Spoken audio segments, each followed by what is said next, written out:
Assalamualaikum warahmatullahi wabarakatuh. Pada video kali ini, kami perwakilan dari kelas D akan menjelaskan materi tentang perangkat ajar, silabus, dan RPP. Nah, pada video kali ini yang dibahas ada 4, yaitu pengertian bahan ajar, jenis-jenis perangkat pengajaran, perbedaan silabus dan RPP, serta manfaat dari perangkat ajar. Pengertian bahan ajar. Bahan ajar merupakan salah satu perangkat materi atau substansi pembelajaran yang disusun secara sistematis, menampilkan secara utuh kompetensi yang akan dikuasai siswa dalam kegiatan pembelajaran. Bahan ajar adalah segala bentuk bahan yang digunakan untuk membantu guru atau instruktur dalam melaksanakan kegiatan belajar mengajar. Baik, di sini saya akan melanjutkan materi mengenai komponen-komponen dari silabus. Adapun komponen dalam silabus ini adalah sebagai berikut. Yang pertama ada standar kompetensi mata pelajaran.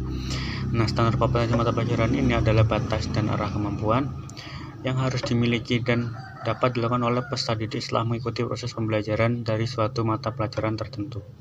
Kemudian yang kedua ada kompetensi dasar. Nah, kompetensi dasar ini adalah kemampuan minimal pada tiap mata pelajaran yang harus dicapai oleh siswa. Nah, kompetensi dasar dalam silabus ini berfungsi untuk mengarahkan guru mengenai target yang harus dicapai dalam pembelajaran. Kemudian yang ketiga ada hasil belajar.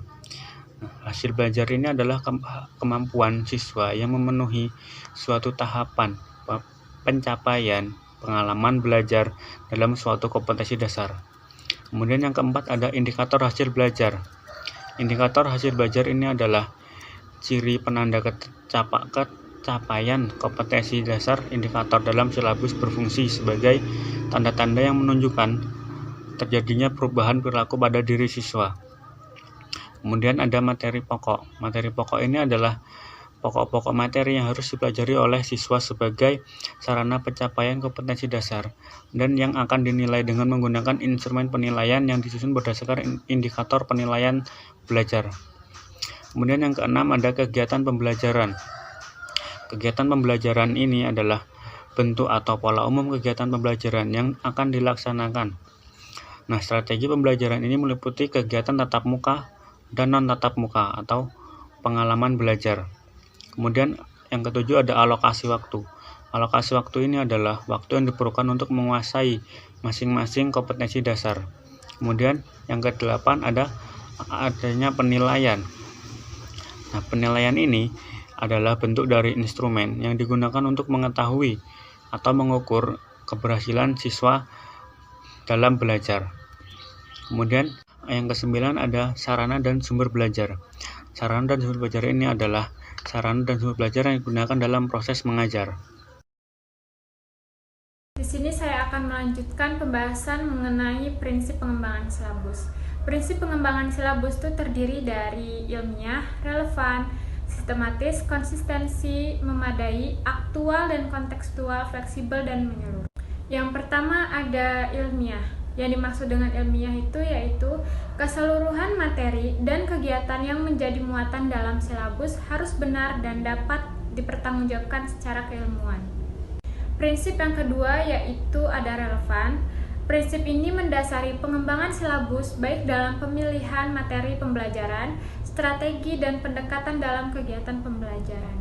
Prinsip yang ketiga ada sistematis, yaitu komponen-komponen silabus saling berhubungan secara fungsional dalam mencapai kompetensi.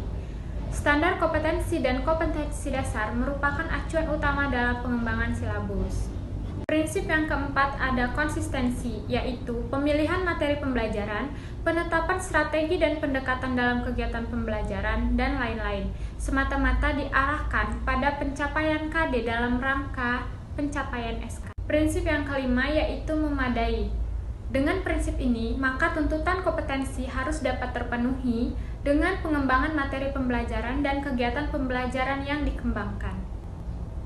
Prinsip yang keenam yaitu aktual dan kontekstual, yaitu cakupan indikator, materi pembelajaran, pengalaman belajar, dan sistem penilaian memperhatikan perkembangan ilmu, teknologi, dan seni mutakhir dalam kehidupan nyata dan peristiwa yang terjadi. Prinsip yang ketujuh yaitu fleksibel.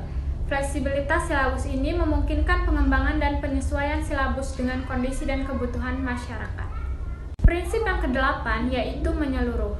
Artinya, komponen silabus mencakup keseluruhan ranah kompetensi, baik kognitif, afektif maupun psikomotorik. Assalamualaikum warahmatullahi wabarakatuh. Di sini saya Cika Merlisa. Di sini saya akan melanjutkan presentasi yaitu komponen-komponen silabus. Adapun komponen dalam silabus adalah sebagai berikut.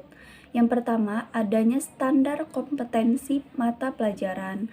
Lalu yang kedua, adanya kompetensi dasar. Lalu yang ketiga, adanya hasil belajar. Lalu yang keempat, adanya indikator hasil belajar. Lalu yang kelima, adanya materi pokok. Lalu yang keenam, adanya kegiatan pembelajaran. Lalu selanjutnya yang ketujuh, ada alokasi waktu. Lalu yang kedelapan, adanya penilaian. Lalu yang terakhir, adanya sarana dan sumber belajar.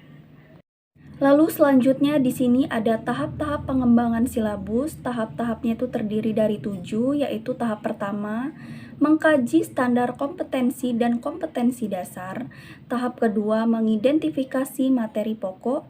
Tahap ketiga, mengembangkan kegiatan pembelajaran.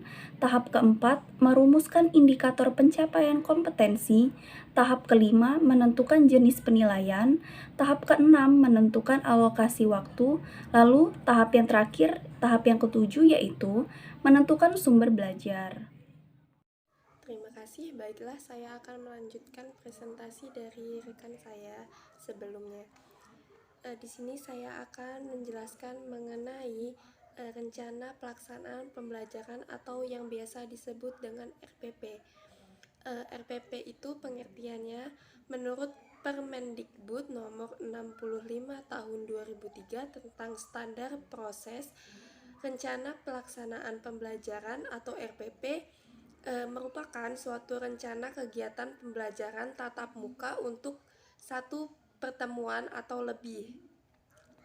Nah, untuk komponen dan sistematika rencana pelaksanaan pembelajaran atau RPP sendiri, menurut Permendikbud nomor 81A tahun 2013 lampiran ke-4 Romawi tentang implementasi kurikulum pedoman pembelajaran, RPP paling sedikit memuat yang pertama ada tujuan pembelajaran, yang kedua ada metode pembelajaran, yang ketiga ada sumber belajar, dan yang terakhir ada penilaian. Selanjutnya ada prinsip-prinsip pengembangan RPP. Yang pertama, RPP adalah arti dari ide kurikulum berdasarkan siklus yang dikembangkan pada tingkat nasional ke dalam rencana proses pembelajaran untuk direalisasikan dalam pembelajaran. Yang kedua, RPP berkembang sesuai dengan yang telah dinyatakan oleh silabus. Ketiga, RPP harus mendorong dan berpartisipasi secara aktif dalam peserta didik. Yang keempat, RPP sesuai dengan tujuan kurikulum 2013. Kelima, RPP dibuat dengan dipertimbangkan penerapan teknologi komunikasi dan informasi dengan terorganisasi, sistematis, secara efektif sesuai dengan kondisi dan situasi. Keenam, RPP harus dapat mengembangkan budaya baca dan menulis terhadap peserta didik.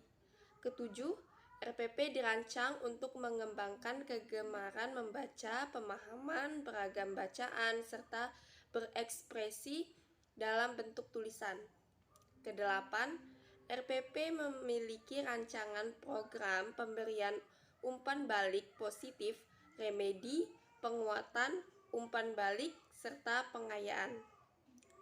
Dan yang terakhir, RPP dibuat dengan memperhatikan keterpaduan dan keterkaitan antara kompetensi dasar atau KD dan KI, materi pembelajaran, penilaian, sumber belajar, serta kegiatan belajar dalam keutuhan pengalaman belajar. Materi selanjutnya akan dijelaskan oleh rekan saya. Saya akan melanjutkan materi dari Saudari Desi Suci Ramadana, yaitu materi selanjutnya mengenai langkah-langkah mengembangkan RPP. Di sini kita menggunakan RPP temanya tematik. Langkah yang pertama adalah mengkaji silabus tematik. Lalu langkah yang kedua, mengidentifikasi materi pembelajaran. Langkah yang ketiga, menentukan tujuan. Langkah yang keempat, mengembangkan kegiatan pembelajaran. Langkah yang kelima, penjabaran jenis penilaian. Langkah yang keenam, menentukan alokasi waktu, dan langkah yang terakhir adalah menentukan sumber belajar. Kemudian materi selanjutnya adalah mengenai fungsi rencana pelaksanaan pembelajaran atau fungsi RPP. Di sini fungsi RPP dibagi dua, yaitu fungsi perencanaan dan juga fungsi pelaksanaan. Fungsi perencanaan RPP ini bahwa RPP pembelajaran itu hendaknya dapat mendorong guru untuk lebih siap melakukan kegiatan pembelajaran dengan perencanaan yang matang. Lalu fungsi yang kedua adalah fungsi pelaksanaan. RPP itu harus disusun secara sistematis, utuh, dan juga menyeluruh dengan beberapa kemungkinan penyesuaian dalam situasi pembelajaran yang aktual. Jadi fungsi dari RPP di fungsi pelaksanaan ini adalah untuk mengefektifkan proses pembelajaran sesuai dengan apa yang direncanakan. Materi selanjutnya akan disampaikan oleh Saudara Dede Nur Hidayat. Warahmatullahi taala wabarakatuh. Oke, di sini saya akan melanjutkan presentasi dari Saudari Anissa Febrianti. Itu materi yang akan saya sampaikan adalah yang pertama, manfaat rencana pelaksanaan pembelajaran. Apa sih manfaatnya? Bisa teman-teman lihat. Yang pertama, sebagai petunjuk arah kegiatan dalam mencapai tujuan. Nah, jadi adanya rencana pembelajaran ini sebagai petunjuk untuk teman-teman sebagai nanti calon guru menetapkan rencananya itu runtutannya seperti apa, seperti itu.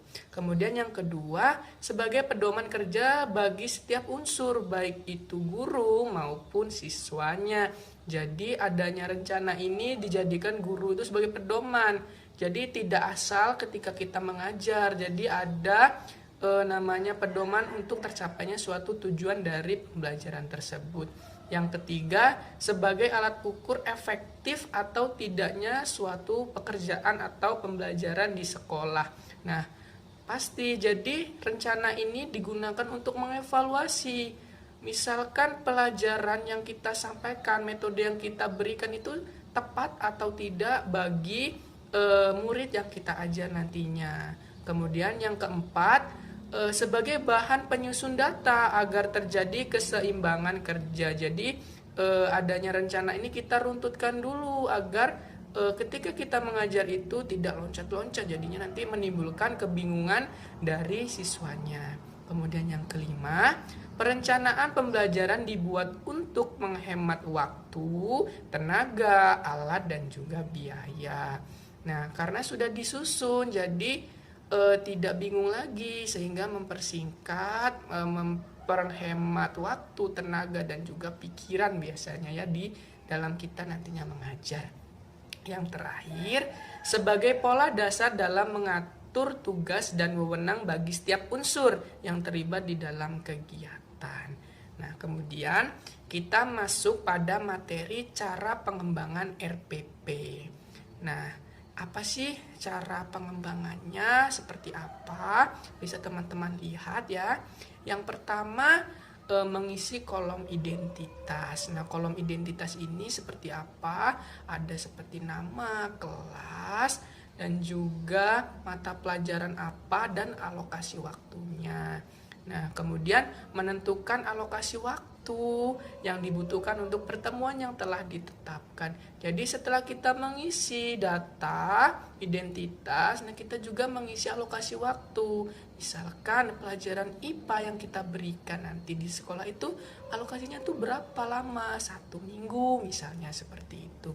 Yang kemudian menentukan standar kompetensi dan kompetensi dasar serta indikator yang digunakan setelah disusun yang terdapat pada silabus. Nah, silabus ini sebagai apa sih? Sebagai pedoman dari pembuatan RPP tentunya.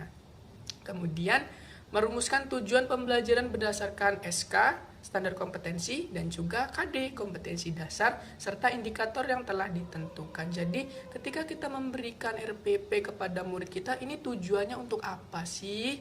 Kepada muridnya dampaknya apa? Seperti itu ya. Kemudian mengidentifikasi materi standar berdasarkan materi pokok pembelajaran yang ada pada silabus. Misal materi mulok, kan itu muatan lokal, kita padukan pada materi standar seperti IPA, seperti itu ya. Kemudian menentukan metode pembelajaran yang akan digunakan. Nah ini teman-teman sebagai calon pendidik, calon guru, kita harus bisa menyesuaikan, melihat keadaan dari peserta didiknya agar metode yang kita berikan nanti itu sesuai dan tepat sasaran, sehingga dapat berjalan suatu pembelajaran tersebut dan dapat diterima tentunya bagi murid yang kita ajar. Kemudian merumuskan langkah-langkah pembelajaran yang terdiri dari kegiatan awal, inti, dan juga akhir. Nah, kegiatan awal ini seperti apa? Ya seperti memberikan salamnya, kemudian bertanya keadaan peserta didiknya, kemudian memotivasinya dulu kegiatan belajar kita ini mau seperti apa, diberilah motivasi sehingga murid yang kita ajar itu dapat semangat seperti itu. Kemudian bisa dilakukan absen. Kemudian inti. Nah inti ini kita memberikan materi. Nah, memberikan materi ini tujuannya, materi ini untuk apa sih? Kemudian kita berikan contoh penerapannya di lingkungan itu seperti apa dari materi yang kita ajarkan ini, sehingga murid itu dapat paham. Nah, yang terakhir dan yang akhir, nah ini sebagai guru kita dapat menyimpulkan dari materi yang kita berikan ini kesimpulannya apa, sehingga murid yang kita ajar itu dapat menangkapnya, dan yang terakhir bisa mungkin diberikan suatu tugas. Nah kemudian menentukan sumber belajar yang digunakan. Nah sumber ini banyak ya teman-teman, bisa dari buku, karena kita sedang pandemi, itu bisa dari internet, dari majalah, dan lain sebagainya untuk sumber belajar yang dapat kita gunakan ataupun yang dapat digunakan oleh murid. Nah yang terakhir, menyusun kriteria penilaian, lembar pengamatan, contoh soal, dan teknik penskoran. Nah di sini maksudnya itu seperti evaluasi ya teman-teman, yaitu memberikan kriteria penilaian, baik kriteria penilaian dari guru mungkin, kriteria penilaian dari sesama teman, ataupun kriteria penilaian dari individu atau muridnya itu sendiri. Kemudian memberikan lembar pengamatan. Nah lembar pengamatan itu bisa berupa esai, kemudian portofolio, dan juga masih banyak yang lainnya. Nah memberikan contoh soal ini bisa pilihan ganda, kemudian bisa juga memberikan soal-soal esan maupun soal-soal yang langsung guru berikan, artian guru langsung bertanya kepada muridnya, itu bisa juga. Kemudian yang terakhir, teknik penskoran. Teknik penskoran ini ada teknik akhir untuk melihat apakah pembelajaran ataupun pengembangan RPP yang kita berikan ini tepat atau tidak, terlaksana atau tidak, dilihat dari skor ini. Nah mungkin sekian presentasi yang bisa saya sampaikan. Materi selanjutnya akan disampaikan oleh Saudari Ayu Anissa Sapitri. Assalamualaikum warahmatullahi wabarakatuh. Saya Ayu Anissa Sapitri dengan NPM 1811060010. Di sini saya akan melanjutkan presentasi dari teman saya Dede Nur Hidayah. Selanjutnya yaitu perbedaan antara silabus dan RPP. Perbedaan yang pertama yaitu silabus merupakan sebuah perencanaan yang mendasar, sedangkan RPP merupakan penjabaran yang lebih rinci dan mendetail daripada silabus. Perbedaan yang kedua yaitu silabus lebih ke standar potensi tertentu, sedangkan RPP merupakan perencanaan dari penjabaran silabus. Selanjutnya yang ketiga, dalam silabus tidak ada langkah-langkah pembelajaran, sedangkan dalam RPP terdapat langkah-langkah pembelajaran. Perbedaan yang keempat yaitu silabus dibuat untuk satu semester, sedangkan RPP dibuat dalam 1 KD, bab, atau 1 kali pertemuan. Selanjutnya perbedaan yang terakhir yaitu langkah-langkah dalam silabus itu belum rinci, sedangkan dalam RPP langkah-langkah kegiatannya terdiri dalam kegiatan awal, kegiatan inti, dan kegiatan penutup. Selanjutnya yaitu manfaat perangkat ajar. Terbagi menjadi dua, yaitu bagi pengajar dan bagi siswa.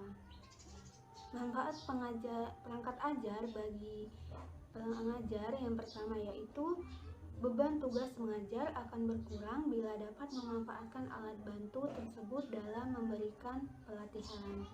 Kemudian yang kedua yaitu para pengajar dapat lebih memperlihatkan kemajuan dan keterlambatan latihan.